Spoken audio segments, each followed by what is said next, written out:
আমি সকলে ইতিমধ্যে গম পাইছো যে বিধায়িনী দলৰ এই নেতা নিৰ্বাচনৰ পবিত্ৰ ক্ষন্তি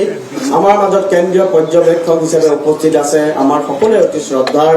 মাননীয় কেন্দ্ৰীয় মন্ত্ৰী প্ৰাক্তন ৰাষ্ট্ৰীয় সভাপতি আমাৰ মাৰ্গদৰ্শক মাননীয় জে.পি. নাড্ডা ডাঙৰীয়া মাননীয় জে.পি. নাড্ডা ডাঙৰীয়াক এখন গামোচাৰে আদৰণি জনাবৰ বাবে মই আমাৰ স্বপ্নদৰ্শী মুখ্যমন্ত্ৰী ডক্টৰ হিমন্ত বিশ্ব শৰ্মা ডাঙৰীয়াক অনুৰোধ জনাইছো এটা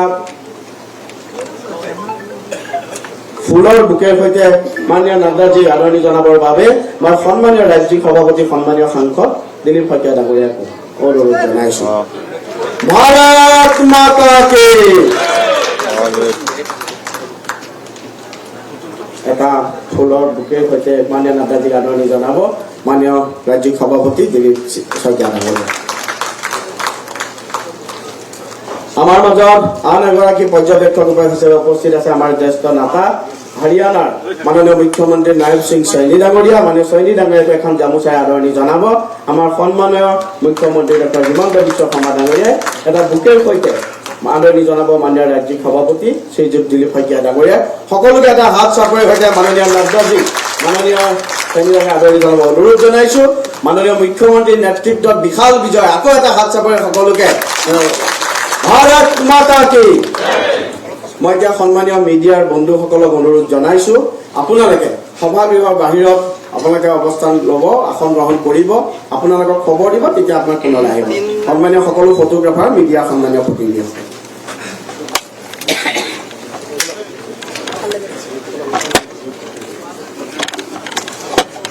আৰু এয়া অগপৰ বিধায়িনী দলৰ বৈঠক অনুষ্ঠিত হৈছিল বিজেপিৰ বিধায়িনী দলৰ বৈঠকৰ পূৰ্বে আৰু এয়া 82 গৰাকী বিধায়কৰ উপস্থিতিত ভাৰতীয় জনতা পাৰ্টিৰ বিধায়িনী দলৰ বৈঠক অনুষ্ঠিত হোৱাৰ প্ৰাক মুহূৰ্তৰ আমি দৃশ্যাংশ দেখুৱাইছো। ইতিমধ্যে পৰ্যবেক্ষক সহ পৰ্যবেক্ষক লগতে হৰিশ ত্ৰিবেদী ৰাজ্যিক বিজেপিৰ সভাপতি দিলীপ শইকীয়া ৰবীন্দ্ৰ ৰাজু উপস্থিত আছে মঞ্চত উপস্থিত আছে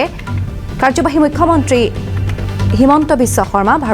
বৰ্তমান আৰু তেখেতৰ উপস্থিতিত এয়া ভাৰতীয় জনতা পাৰ্টিৰ বিধায়িনী দলৰ বৈঠক আৰু এই বিধায়িনী দলৰ বৈঠকতে ভাৰতীয় জনতা পাৰ্টিৰ বিধায়িনী নেতা তেওঁলোকে নিৰ্বাচন কৰিব আৰু তাৰ পাছতে এনডিএৰ বিধায়িনী দলৰ বৈঠক অনুষ্ঠিত হ'ব ইতিমধ্যে অসম গণ পৰিষদৰ 10 গৰাকী বিধায়ক উপস্থিত আছে বুলি ইতিমধ্যে জনাইছে বিপিএফৰ বিধায়কসকল উপস্থিত হ'ব আৰু তাৰ পাছতে এনডিএৰ বিধায়িনী দলৰ বৈঠকত নিৰ্বাচন কৰা হ'ব পৰৱৰ্তী মুখ্যমন্ত্ৰী হিচাপে কোনে শপত গ্ৰহণ কৰিব আৰু সেইগৰাকী ব্যক্তিক লগত লৈ সহপৰ্যবেক্ষক বিজেপিৰ ৰাজ্যিক সভাপতি দিলীপ শইকীয়া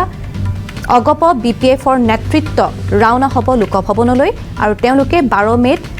এনডিএৰ চৰকাৰ গঠনৰ বাবে শপত গ্ৰহণৰ বাবে আৰ্জি জনাব ৰাজ্যপাল ডক্টৰ লক্ষ্মণ প্ৰসাদ আচাৰ্য